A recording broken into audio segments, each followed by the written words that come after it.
எழுதி வச்சுக்கோங்க. இந்த வருஷத்தினுடைய மிகப்பெரிய வெற்றி படம் என்ன அப்படின்னு கேட்டிங்கன்னா, இந்த டிஎன்ஏ படம் தான். பின்னி படம் எடுத்துட்டானுங்க படத்தில். மூவி எக்ஸ்ப்ளோரிங் வியூவர்ஸ் அனைவருக்கும் வணக்கம். இன்றைக்கி வந்து பார்த்தீங்கன்னா நம்ம டிஎன்ஏ அப்படின்ற ஒரு படத்தினுடைய விமர்சனம் தான் வந்து பார்க்க போகிறோம். டிஎன்ஏ இந்த படத்தை வந்து யார் டைரக்ட் பண்ணியிருக்கா அப்படின்னு வந்து பார்த்தீங்கன்னா நெல்சன் வெங்கடேசன் அவர்கள் வந்து டைரக்ட் பண்ணியிருக்காரு. யாரா அந்த மனுஷன் வந்து ஸ்க்ரீன் பிளேயில் பின்னி படம் எடுத்திருக்கா, அப்படியே இதுக்கு முன்னாடி எதாவது படம் எடுத்திருக்காரா அப்படின்ற மாதிரி லிஸ்ட்லாம் வந்து செக் பண்ணும்போது தான் பார்த்து இவர் வந்து மான்ஸ்டர் அப்படின்ற ஒரு படம் எடுத்திருக்காரு. ஒரு நாள் கூத்து, ஃபர்கானா அந்த மாதிரி படங்கள்லாம் எடுத்திருக்காரு. அந்த படம் எடுத்தாலையா இந்த படம் நீ எடுத்திருக்க அப்படின்ற அளவுக்கு வந்து தோண வச்சிட்டாப்ல. அப்படி இந்த படத்தில் என்னதான் இருக்குது அப்படின்றத வந்து இப்போ நம்ம ரிவ்யூவில் பார்த்துடலாம். படத்தினுடைய உண்மையான ஸ்டோரி என்ன அப்படின்றத வந்து தெரிஞ்சுருவோம். படத்தில் வந்து பார்த்தீங்கன்னா அதர்வாக்கும் நிமிஷாவுக்கும் வந்து ஒரு சந்தர்ப்பத்தின்படி வந்து அவங்களுக்கு வந்து ஒரு கல்யாணம் வந்து நடக்கப்படுது. ஸோ அதுக்கப்புறம் வந்து அவங்க வந்து ப்ரெக்னென்ட் ஆகிறாங்க. அவங்களுக்கு வந்து ஒரு குழந்தை பிறகுது. ஆனால் அந்த குழந்தை வந்து பார்த்தீங்கன்னா அதர்வாவை வந்து உங்களுடைய குழந்தை இது வந்து கிடையாது அப்படின்னு சொல்கிறாங்க. அதுக்கப்புறம் தான் இந்த படத்தில் வந்து என்னென்ன நடந்துச்சு அப்படின்ற மாதிரியான விஷயங்கள் தான் வந்து இந்த டிஎன்ஏ படம். இந்த ஹாஸ்பிட்டலில் நடக்கக்கூடிய அந்த குழந்தை கடத்தல் அந்த மாதிரி விஷயங்கள் இருக்குல்ல, அதை பற்றி நிறைய ஆர்என்டி நிறையா பண்ணியிருக்காங்கன்னு நினைக்கிறேன். ஸோ அந்த அளவுக்கு வந்து ரிசர்ச் பண்ணி ஒரு தரமான ஒரு படத்தை வந்து கொடுத்துருக்காங்க. படத்தில் வந்து மிக முக்கியமாக சொல்லணும் அப்படின்னு வந்து பார்த்தீங்கன்னா அதர்வா தான். ஆனந்த் அப்படின்ற மாதிரியான ஒரு கேரக்டரில் பண்ணியிருக்காப்புல. நம்ம வந்து இப்போ வந்து நிறையா சொல்லிட்டு இருக்கோம், ப்ராமிசிங் ஆக்டர்லாம் வந்து மணிகண்டன் வந்துட்டார், இந்த தாதா படத்தில் நடிச்ச கவின் வந்துட்டார் அப்படிலாம் சொல்லிட்டு இருக்கோம்ல. ஸோ அந்த வரிசையில் வந்து அதர்வாவும் இடம் பிடிச்சிட்டாரு அப்படின்னு நினைக்கிறேன். ஏன்னா இதுக்கு முன்னாடி வந்த நீங்கள் எல்லா அதர்வா படத்தையும் பாருங்கள், இந்த டிஎன்ஏ படத்தையும் பாருங்கள். ஆக்டிங் வந்து பின்னி படல் எடுத்திருப்பாப்புல. ஒரு அப்பாவாக வரும்போதும் சரி, ஒரு எமோஷ்னலாக வந்து ஒய்ஃபோட கனெக்ட் ஆகும்போதும் சரி, தன் குழந்தைய வந்து அந்த தேடுதலில் இருக்கும்போதும் சரி, அவருக்கான அந்த எக்ஸ்பிரஷன் எல்லாமே வந்து ஒரு குறைவான படங்கள் பண்ண ஒரு நடிகர் மாதிரியே தெரியாது. ரொம்ப கைத்தேர்ந்த ஒரு நடிகர் தான் வந்து இந்த மாதிரி ஆக்டிங்லாம் பண்ண முடியும். ஸோ அந்த அளவுக்கு வந்து தெரிய விட்டுருக்காப்புல.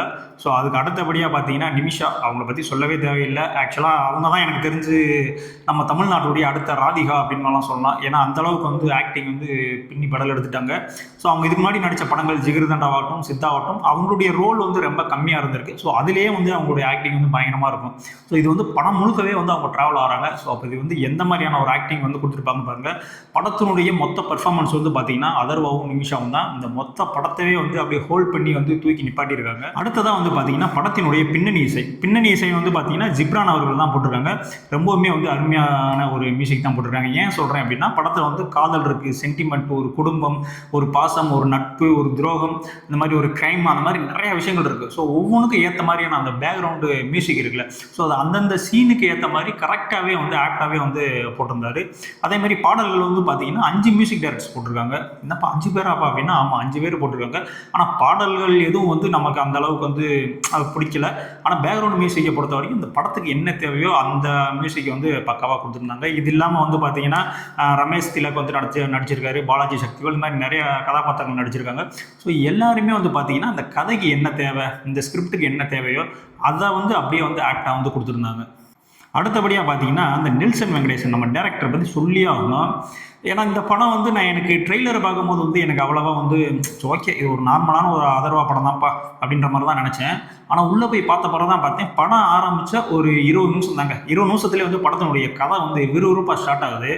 அப்படியே நீங்கள் சீட் எஜ்ஜில் வந்துடுவீங்க. எனக்கு ஒரு ராட்சசன் படம் பார்க்கும்போது வந்து ஒரு என்ன ஃபீல் வந்துச்சோ அந்த ஃபீல் வந்து இந்த படத்தில் வருது. இத்தனைக்கு வந்து பார்த்தீங்கன்னா இது ஒரு ஃபேமிலி சம்மந்தமான ஒரு சப்ஜெக்ட் தான். இருந்தாலும் வந்து அந்த பரபரன்னு வந்து ஒரு ஸ்க்ரீன் ப்ளே பண்ணியிருப்பாப்புல. படம் ஆரம்பிச்சு 20 நிமிஷத்துலேருந்து எண்டு வரைக்கும் வந்து நீங்கள் சீட்டை விட்டு நகர மாட்டீங்க. இது எதுக்குடா இடைவேளையெல்லாம் விடுறீங்க, மொத்த படத்தை நான் பார்த்துட்டே போகிறோம்டா அப்படின்னு சொல்லுவீங்க. ஏன்னா அந்த அளவுக்கு வந்து அருமையாக வந்து ஸ்க்ரீன் ப்ளே பண்ணியிருந்தாரு. ஏன்னா படத்தில் வந்து பார்த்தீங்கன்னா எந்த இடத்துலையுமே வந்து எனக்கு வந்து விறுவிறுப்பு குறையவே இல்லை. இந்த சீன் வந்து ரொம்ப லேகாக இருக்குது, இந்த சீன் தேவையே இல்லை, இதெல்லாம் வந்து எதிர்ப்பாக பண்ணியிருக்காங்க அப்படின்ற மாதிரிலாம் சில சீன்லாம் தோணும்ல. ஸோ அந்த மாதிரி வந்து இந்த படத்தில் வந்து எந்த சீனுமே கிடையாது. எல்லா சீனுக்குமே வந்து பேக்ரவுண்டில் வந்து ஒரு காரியங்கள்லாம் இருக்குது. ஸோ எல்லாமே வந்து பக்காவாக வந்து ஒரு ரைட்டிங், ஒரு நல்ல ரைட் பண்ணி ஒரு அந்த கதையை வந்து கரெக்டாக வந்து எக்ஸிக்யூட் பண்ணியிருக்காரு. உண்மையிலே சொல்கிறேன், இந்த படத்துக்கு வந்து அவருக்கு வந்து ஒரு அவார்டு கிடைக்கிற கூட அதிகபட்ச வாய்ப்பு இருக்குது. ஏன்னா இப்போ உள்ள காலகட்டங்களில் இந்த மாதிரி வந்து ஒரு ஃபேமிலியோடு வந்து எல்லாம் வந்து பார்க்கக்கூடிய படங்கள் வருவது வந்து ரொம்பவுமே வந்து கம்மியாயிடுச்சு. இப்போ 2025 கிட்டத்தட்ட வந்து ஒரு 6 மாதம் வரைக்கும் கடந்துட்டோம். ஆனால் இதுலேயே வந்து பார்த்தீங்கன்னா நம்ம இந்த டூரிஸ்ட் ஃபேமிலி 11 அந்த மாதிரி படங்கள் தான் வந்து ஓரளவுக்கு வந்து சாட்டிஸ்ஃபையாக வந்து படம் வந்து எடுத்திருக்காங்க. ஸோ நம்மளும் வந்து இந்த படத்தையும் வந்து தவறு விட்டுட்டோம் அப்படின்னா தமிழ் சினிமாவில் நல்ல படங்கள் வர்றதே வந்து அப்புறம் வந்து குறைஞ்சு போகும். ஏன்னா இப்போ நான் சொன்ன அந்த 2 படங்களுமே வந்து பார்த்தீங்க படம் வந்து OTT ஓடிடிலாம் வந்த பிறகு பார்த்துட்டு ஐயோ ஆஹா ஓஹான்னு இருக்கேன், இந்த படத்தை தேட்டரில் மிஸ் பண்ணிட்டேன் மேடம் அப்படின்லாம் வந்து புலம்பிட்டு இருக்காங்க. ஸோ அந்த மாதிரி வந்து இந்த படத்தை வந்து புலம்பிடாதீங்க. கண்டிப்பாக அந்த படத்தெல்லாம் நீங்கள் போய் தேட்டரில் போய் ஃபேமிலியோடய நீங்கள் போய் பார்க்கலாம். இதில் வந்து இந்த ஆபாசம் அம்மா எந்த இதுவுமே கிடையாது. நீங்கள் ஃபேமிலியோட போய் பார்த்துட்டு வந்தீங்க அப்படின்னா நீட்டாக ஒரு வாட்ச்ப்பா, அருமையான படம், ரொம்ப நாளுக்கு அப்புறம் வந்து ஒரு நல்ல படம் பார்த்தோம்னா அப்படின்ற மனநிலை வந்து உங்களுக்கே வரும். அது மட்டும் இல்லைங்க, இந்த படத்தினுடைய கிளைமேக்ஸ் அந்த 15 நிமிஷம், நான் வந்து பெரிய கல்லஞ்சக்காரன், என்னெல்லாம் வந்து எவனுமே அழுக வைக்கவே முடியாதுப்பா, என்னெல்லாம் அப்படி இப்படின்லாம் சொல்லுவாங்கல்ல, அவனுங்களே வந்து கொஞ்சம் மனசு வந்து கலங்கிடுவானுங்க. ரொம்ப வந்து நான் படம் பார்த்தாலே அழுதுருவேன்ப்பா, நான் இன்னும் இந்த நட்புக்காக படம் பார்த்தேன், மாயண்டி குடும்பத்தார் படம் பார்த்தாலே அழுதுருவேன்ப்பா, அந்த மாதிரிலாம் இருக்கீங்களா, நீங்கள்லாம் கண்டிப்பாக அந்த படத்தினுடைய கிளைமேக்ஸில் வந்து அழுதுருவீங்க.